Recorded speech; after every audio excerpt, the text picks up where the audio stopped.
pero denle la bienvenida nomás al invitado y arrancamos. Recibimos entonces al integrante del Consejo de Educación Inicial y Primaria, el señor Pablo Cayani. Buenas noches, bienvenido a Los Informales. ¿Cómo están? ¿Cómo andan? ¿Cómo está la audiencia? Espectacular, la verdad es un gusto escucharlo, Pablo. La primera pregunta es, ¿fue un poco apresurado el reinicio de clases en lo que tiene que ver con el concepto nueva normalidad, yendo concretamente a la situación de las escuelas rurales, dado el problema, por ejemplo, de las condiciones edilicias y de repente el tema sanitario del protocolo que no era del todo claro, sobre todo para los padres, que no tenían la certeza de poder mandar a sus hijos?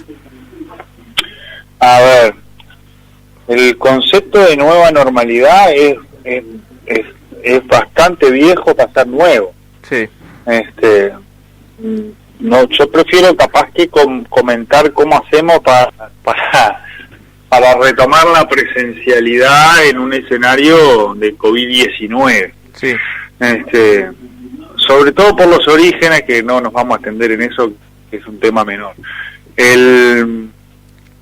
Cuando corría Semana de Turismo, nosotros ya vimos varios días de escuelas cerradas, con trabajo a distancia, con unas 780 escuelas que estaban abiertas y estaban entregando alimentación, tareas, hablándose con las familias. Recordemos que además hubo un repliegue de todos los organismos públicos del territorio, quedó la escuela sola. Si hacemos memoria, se cerró las policlínicas de la red de atención primaria de ACE, se cerraron intendencias y municipios, los equipos del MIDES se replegaron del territorio por una decisión administrativa, y en ese sentido estábamos como en un escenario de bastante complejidad de cómo se sostenía la familia en un momento de mucha angustia. Había mucha gente tiroteada por la situación económica, por el corte de los jornales, que estaba demandando alimentación en las escuelas, y Primaria empezó a trabajar en posibles escenarios para retomar, y en ese momento teníamos y estuvimos en comunicación, yo que sé, con UNESCO, por ejemplo, que no tenía todavía situaciones de retorno a clases planteadas. Había un 91% de los estudiantes del mundo que estaban sin clase, y sí había algún antecedente de vuelta a actividades presenciales en China y en Corea. En Corea era importante porque tiene calendario escolar como el nuestro, de marzo a diciembre, no como tiene el resto del hemisferio norte que tiene el año cambiado, digamos. Ellos están yendo a las vacaciones de verano, y por lo tanto lo que están haciendo la mayoría de los países es suspender los cursos hasta el año que viene. Sí. En ese sentido, Primaria, con esa experiencia que había disponible en ese momento, lo que hizo fue un escenario donde, bueno, se hablaba de habilitar, cuando hubiera condiciones sanitarias y garantías, por zonas, menos horarios, menos días, sin habilitar comedores que representaban un riesgo al punto de vista sanitario, y vino la orden del Ejecutivo y del SINAE de lo que eran las escuelas rurales. Sí. Allí lo que hace es Primaria sacar una resolución donde plantea, bueno, esas escuelas rurales habían empezado las clases el 2 de marzo, pero ahora estarían reiniciando en un escenario bastante diferente desde el punto de vista sanitario. Entonces necesitábamos un protocolo, que hay un protocolo que se aprobó previamente. Necesitábamos además ajustar cuestiones vinculadas a situaciones que capaz que para la vida normal de una escuela rural no implican suspender las clases, pero si tenés una bomba que te falla y tenés que estirar el tanque en una situación donde hay que limpiar todo el tiempo, bueno, no era posible. Entonces las condiciones de infraestructura pasaban a ser clave, y lo otro que hicimos fue ir habilitando por diferentes círculos concéntricos, digamos, que tuvieran en cuenta la movilidad, ya sea de los estudiantes, los auxiliares y los maestros. De hecho, las primeras escuelas que abren son un grupo de unas 300 escuelas que mayoritariamente son maestros que viven en la escuela o en la zona de la escuela, con auxiliares que tampoco se desplazaban, es decir, con pie de plomo para ir cuidando comunidades, y en el caso de los departamentos que tenían COVID, con un hisopado previo de los adultos que fueran de localidades con COVID a localidades que no tenían COVID. Pablo, buenas noches, Marcos Hernández te habla, y la pregunta va por el lado de... Recién marcaste la presencialidad de las clases, lo importante que es retomar eso. ¿Puede ser que esto mismo sea parcial debido al plan Ceibal, debido a las plataformas que se han utilizado por las diferentes instituciones? A ver, cada hora que podamos ganar de presencialidad de los gurises en las escuelas va a ser un poquito menos de desigualdad en los aprendizajes. Esto está ya, todo el mundo tiene acuerdo en que la no escuela, desde mediados del siglo XX, no estar en la escuela genera desigualdad en los aprendizajes, pero además genera una desigualdad extra, que dice que están conectados, están en una cuarentena, que tienen conexión a internet, que tienen un hogar en el cual no están hacinados, que tienen adultos que están presentes, que no es lo mismo que estar 4 en un cuarto, sin conexión a internet, con adultos que están saliendo a trabajar. Entonces eso genera también experiencias diferentes de aprendizaje durante este momento. Los maestros y las maestras están trabajando muchísimo a distancia, además están trabajando muchas más horas capaz que las que trabajaban cuando tenían actividades presenciales. Las familias están acompañando mucho, pero eso son todas acciones de mitigación. Digamos, cada hora que se le pueda ganar cuando la situación sanitaria permita, es una hora que va contra la desigualdad de los gurises. Y en eso hay que ser muy claro, digamos, es cuando la situación sanitaria lo permite, con una escuela que es muy diferente a la que dejaste en marzo, con un protocolo sanitario bastante estricto, con menos gurises, con una situación de la cotidianidad del aula que es muy complicada. Pensemos en una maestra que tiene la mitad del rostro tapado con un barbijo. Bueno, hay toda una serie de cuestiones vinculadas a la comunicación, no solo a la enseñanza, sino a la asertividad, a la sonrisa, a los gestos de aprobación o desaprobación, que con media cara tapada se complica para comunicarlo. La distancia de los niños parece que prácticamente vaya contra el concepto de infancia como lo conocemos, digamos. Si vos definís un niño, bueno, ¿qué hace un niño cuando está con otro niño? Juega a juegos que implican cercanía, que implican contacto. Bueno, todo eso va a dificultar la cotidianidad de las instituciones educativas. Pero además, en esta lógica de que vamos a ir a una presencialidad que no es la del aula graduada de todos los compañeros al mismo tiempo. Entonces, ahí Primaria viene trabajando sobre la base de lo que son recomendaciones que han sacado UNESCO y UNICEF, que tienen que ver, bueno, con esto de la desigualdad, con esto de los protocolos, pero con esto de también mirar cómo afecta esto a la organización de la familia. Te voy a poner un ejemplo muy sencillo. Yo tengo 3 hijos y a mí me los mandan en días y horarios diferentes y probablemente alguno no pueda ir, por más que tenga ganas de que fuera. Claro. Porque hay que llevarlos, porque hay que traerlos, porque el que queda solo y con quien queda. Entonces, los arreglos de cuidado también van a ser algo a tener en cuenta en esa frecuencia de presencialidad. Y lo otro que ya es una certeza es, bueno, la educación a distancia tiene límites, efectivamente tiene límites, pero el año lectivo y probablemente el que viene van a ser un mix muy importante de presencialidad y distancia. Y esto plantea varios desafíos que ya lo hemos visto con el ejemplo de las escuelas rurales. El maestro rural que tiene un 40% de asistencia, porque la asistencia es voluntaria, no solo tiene que pensar el aula multigrado presencial, sino que mantiene actividades a distancia. Esto en una profesión que no paga horas que no sean pizarrón. Entonces, claro, son una serie de dificultades que se plantean en el corto plazo, que tienen que ver con lo sanitario, con lo edilicio, con que efectivamente haya transporte colectivo, y con todo esto de cómo modificar la escuela.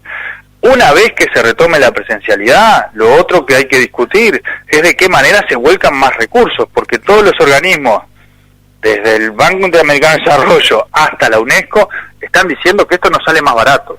Esto tiene necesidad de mayores inversiones, sobre todo orientadas a mitigar la desigualdad. Y voy a poner ejemplos concretos. Sí. Si una manera de mitigar la desigualdad es que haya gurises que tienen más horas. Por ejemplo, maestros comunitarios que trabajan en el contraturno con gurises que tienen una propuesta de escuela de 4 horas. Sí. Maestros comunitarios tenemos solamente en las escuelas a aprender. Sí. La otra es que tu tiempo pedagógico sea más singularizado. Por ejemplo, un maestro de apoyo. Claro. ¿Cuál es la diferencia? Vos en vez de estar en un grupo de 15, 20, 25 o 30, estás en un grupo de 3. Entonces, Claro. el acompañamiento del aprendizaje es muy diferente, es mucho más de intervención oportuna y efectivamente impacta sobre la desigualdad de aprendizaje. Bueno, pero esos docentes son figuras que hay en algunas escuelas y en otras no. Entonces, también vamos a tener que pensar de qué manera se vuelcan más recursos a los efectos de no abdicar de enseñar, que es básicamente la tarea más importante que tiene la escuela encomendada por la sociedad. Pablo, hablabas de la presencialidad, obviamente, en el inicio, y ahora lo complementabas, lo desarrollabas. Hablabas, por ejemplo, de combatir cierta desigualdad. En el último periodo se triplicó el gasto, la inversión por alumno, pasó de 31 millones de pesos a casi cerrar en el 2019 alrededor de unos 87 millones. El CEIT concretamente ha trabajado en 10 puntos fundamentales para desarrollar el crecimiento de la educación, y justamente el tiempo pedagógico es uno de ellos. Pero estaba pensando, más del 95% de los centros educativos en primaria tiene conexión a Internet, y es de hecho Uruguay uno de los países con mayor conectividad en el mundo.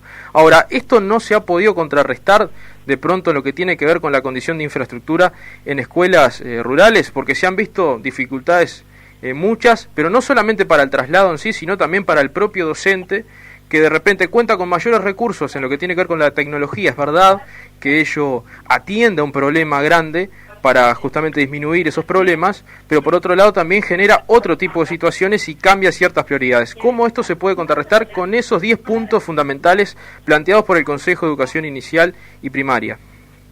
Lo que pasa es que ahí el principio más importante es que a veces pasa desapercibido, que lo estableció Primaria con inspección técnica y junto a lo que estaban planteando muchos maestros de todo el país. Lo primero es el vínculo. Después es el vínculo situado, y situado quiere decir, vos podés tener conexión a internet en tu casa, te pueden haber dado la laptop o la tablet y justo está rota. Entonces, mientras te la arreglan, no puedes estar desvinculado y no puedes estar, digamos, fuera de una situación de aprendizaje que te plantea la escuela. Entonces, cuando uno mira quiénes son que no están conectados, no solo no están conectados algunos gurises más vulnerables, sino que, por ejemplo, no están conectados muchos gurises de inicial con respecto a común. Y eso tiene una explicación. Inicial no tiene tablet en la casa del plan Ceibal, tiene de uso común en la escuela. Cuando mirás al revés y decís, bueno, pero si tiene tablet y tiene conexión, está participando, bueno, ahí tenés gurises del quintil 1, del quintil 5, es decir, de los más vulnerables a los que más tienen, que están participando de actividades en plataforma. ¿Cuándo se complica la cosa? Cuando empezás a mirar, por ejemplo, los proveedores de internet. Los maestros lo tienen clarísimo porque le vino la factura de Antel ahora.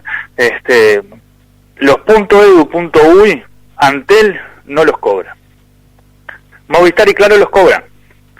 Entonces, las familias que tienen acceso a internet a través de una cuenta de celular, que es un tarjetero, que es de algunas empresas de esas, bueno, para acceder a internet van a estar dependiendo de posibilidad de financiarlo, de posibilidad de acercarse a la escuela. Entonces, por eso fue tan importante el trabajo situado de las maestras, porque no se quedaron no hizo las cosas en CREA. Fueron a ver qué pasaba, fueron a vincularse con cada familia, fueron a poner las mismas tareas que ponían en las plataformas en grupos de WhatsApp, o en grupos de Facebook, o en programas de radio, o hasta en porteras impresas, para que los gurises que viven en el medio rural, campo adentro, igual tuvieran vínculo con la escuela. Y de hecho hay un 95% de gurises vinculados, y esto, cuando uno mira no solo la región, sino el resto de los países del mundo, es envidiable, digamos, ¿no? Es un trabajo que no nos damos cuenta de la magnitud que tiene, y que tiene que ver con esto. El docente no se quedó esperando que le dieran las indicaciones. El docente, como profesional de la educación, dijo, bueno, estos gurises sí tienen, tiene conexión a internet, a veces tiene, a veces no, a veces puede por WhatsApp, a veces puede por mensaje de texto, a veces puede por el Facebook. Muchas veces estaba el aparato, estaba la conexión, pero no estaba, por ejemplo, el conocimiento de los adultos acerca de cómo manejar la plataforma. Entonces, si la estrategia que resultó efectiva fue un grupo de Facebook cerrado, con la misma tarea, pero las madres y los padres manejan Facebook y no manejan CREA, y llegó al niño, y el niño trabajó, el niño estuvo en una situación de movilizó aprendizajes mientras estaba en la casa, se generaron efectos que, bueno, en algún momento habrá alguien que tendrá que medirlos, digamos, pero dan cuenta de que no es la no escuela. No obstante ello, todas las escuelas en las que voy me preguntan cuándo podemos arrancar, aunque sea con algunos que están más complicados, con algunos que están más solos en la casa, con algunos que tenemos más dificultades para conectarnos, porque efectivamente los docentes sabemos que los gurises que más necesitan presencialidad.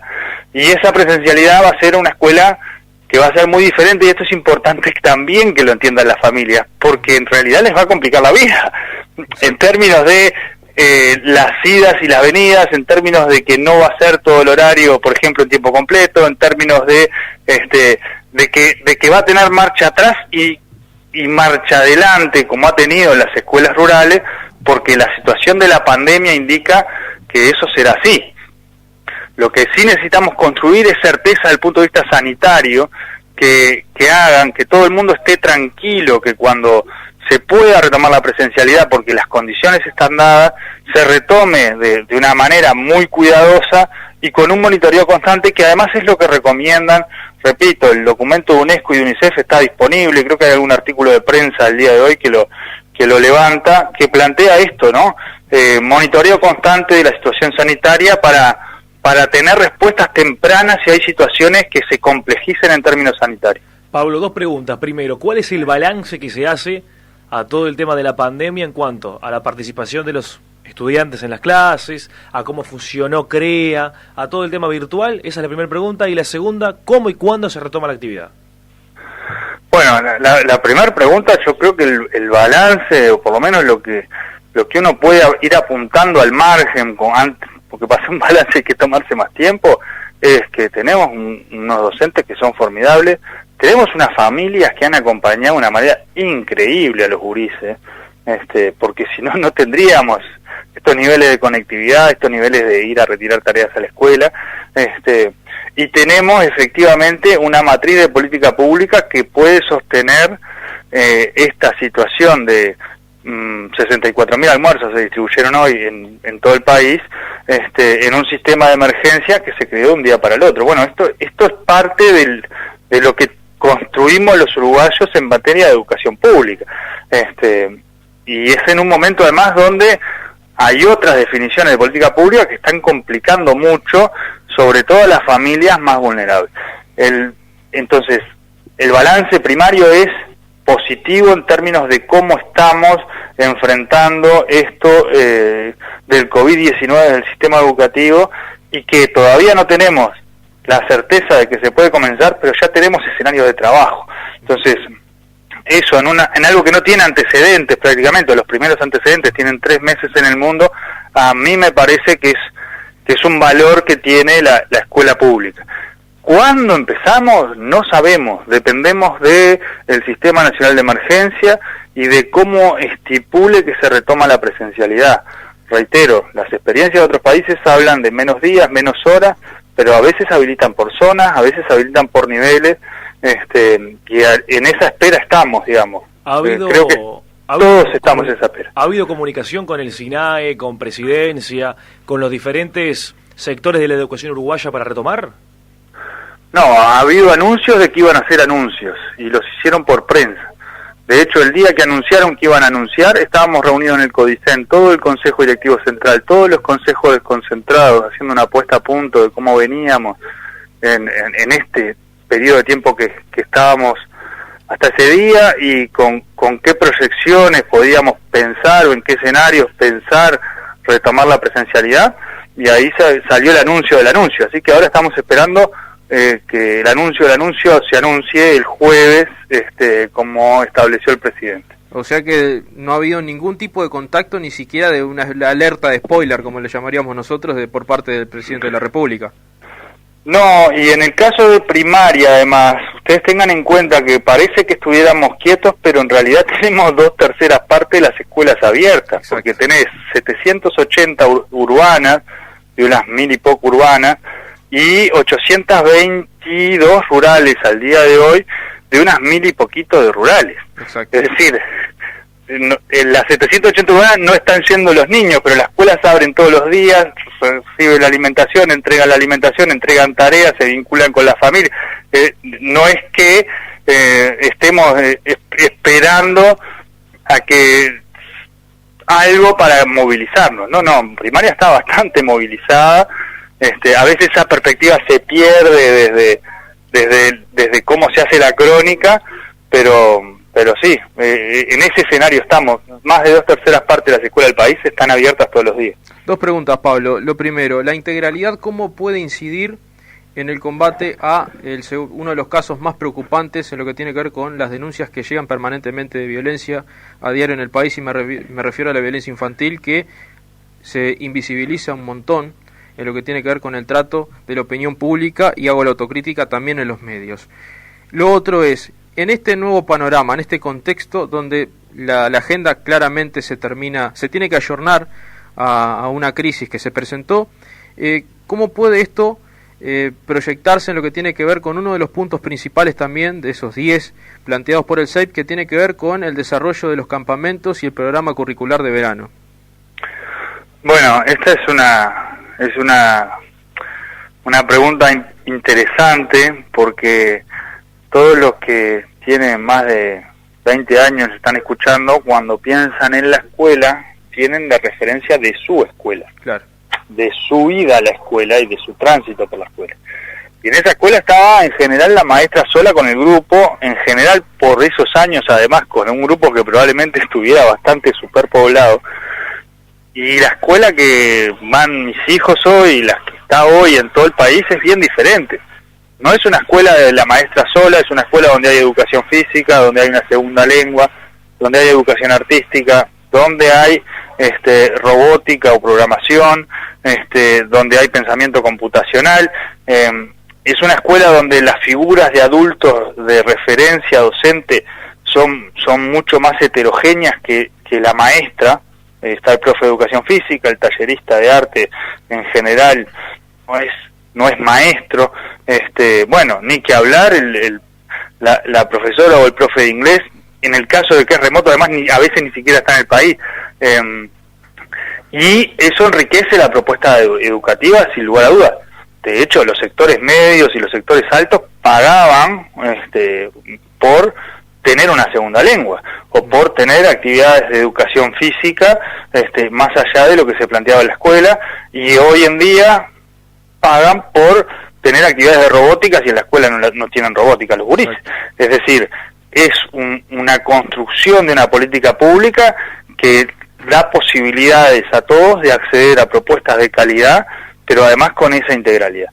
¿En qué impacta esto en materia de las situaciones de vulnerabilidad, sobre todo en la vinculada a violencia, abuso y maltrato?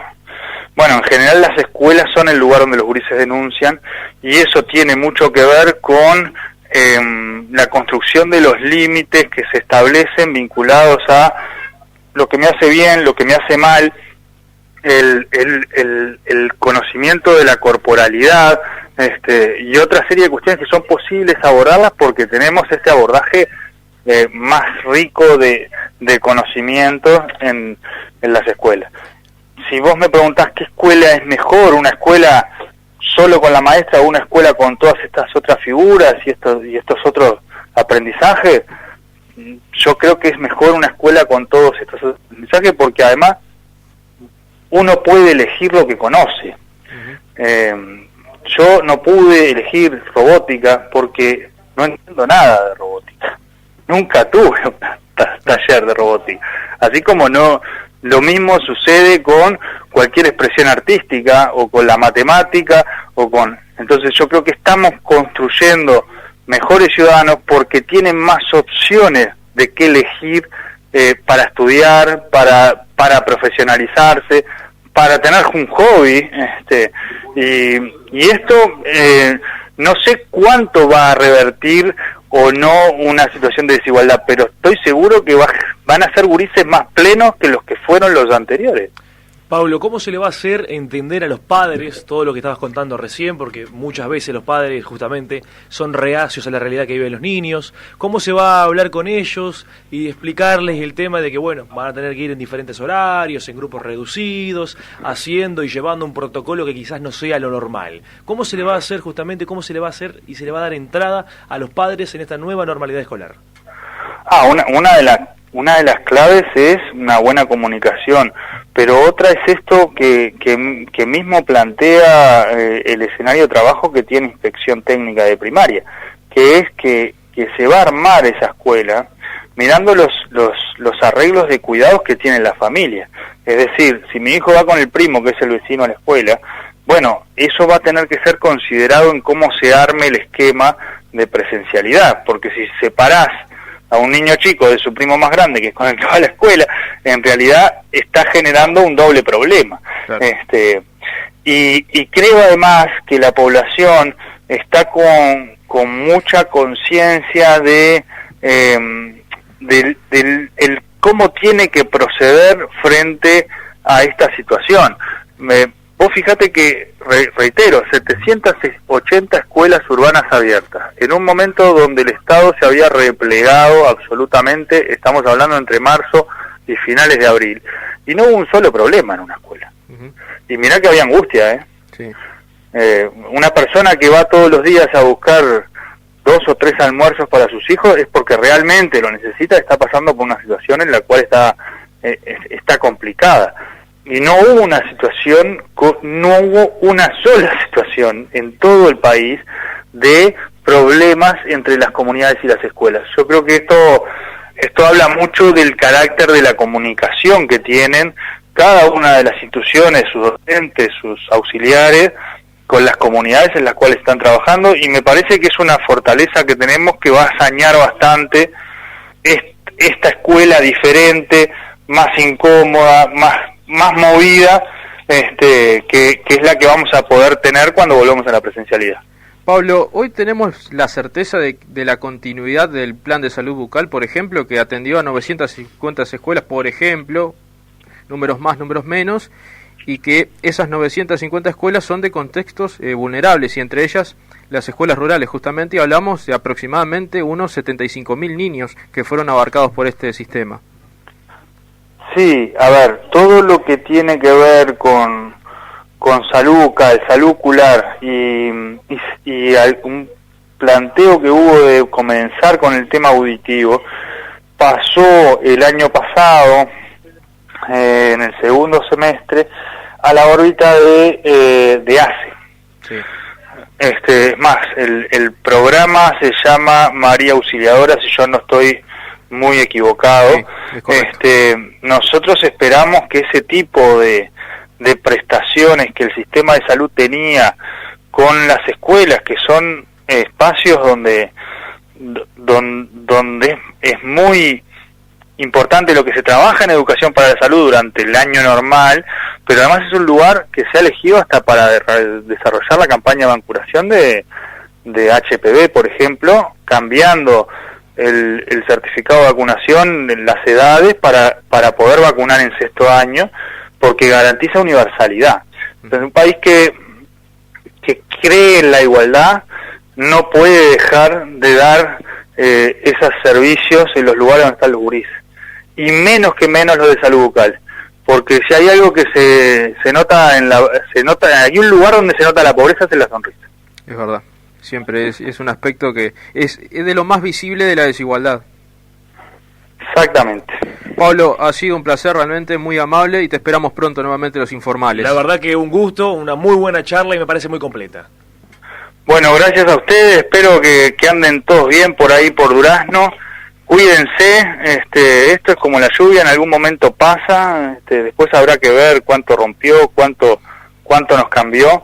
Pero lo importante es que no se nos quede ninguno por el camino, no que nos salga ninguno primero, que no se nos quede ninguno por el camino. Totalmente. Espectacular, Pablo, espectacular. La verdad que hasta la próxima y ojalá te tengamos pronto otra vez. Fuerte abrazo. Chao, un abrazo grande. Bueno, allí pasaba entonces Pablo.